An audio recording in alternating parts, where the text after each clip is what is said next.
Егор киналылар эвакуацияланган холыкны кабул итәргә җыена. Тиешле плакатлар эленгән, биналар әзер. Бүген биредә штаб укулары узды. Я представитель населения, приезжающих из города Казани. За мной машина, колонна автомашин с людьми, 1000 человек. Очень приятно. Здравствуйте. Комплекслы тикшерү барышында эвакуация чараларының үтәлеше, кабул итү комиссиясе һәм пунктының идарә итү сәләте ачыкланды.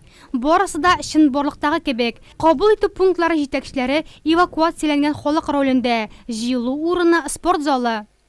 На сегодняшний день вот у нас, значит, Бүгенге көндә 8-нче эвакуация кабул итү пунктына 3 авыл җирлеге карый. Егоркина, Каравыл тау һәм Рус мәнҗесе. Без үзебездә 5000 ләп эвакуацияланган халыкны кабул итә алабыз. Һәлакәткә юлыккан торак пункттан килүчеләр җылы урын, ризык һәм яшәеш өчен кирәк яраклар белән тәэмин ителәчәк. теплым. Барлыгы 5 пункт җәелдерелгән. Каршы алу, документларны тикшерү, ордерлар тарату. Шунда ук ана һәм бала бүлмәсе, медицина тикшерү узу мөмкинлеге каралган.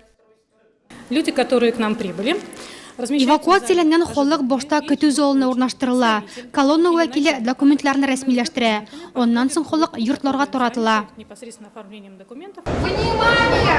Химическая тревога! Выброс хлора!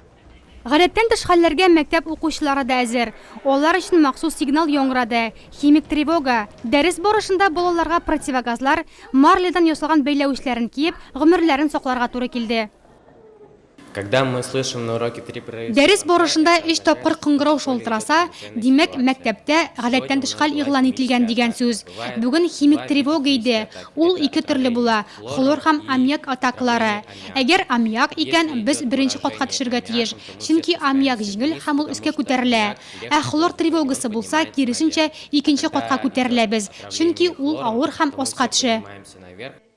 Штаб укуларыннан соң районның җаваплы затлары Татарстан Республикасының гадәттән тыш хәлләр идарәсе белән онлайн режимда элемтәгә кереп отчет тотты. Әзерлек бер дигән, ләкин буларның планда гына булуы яхшы.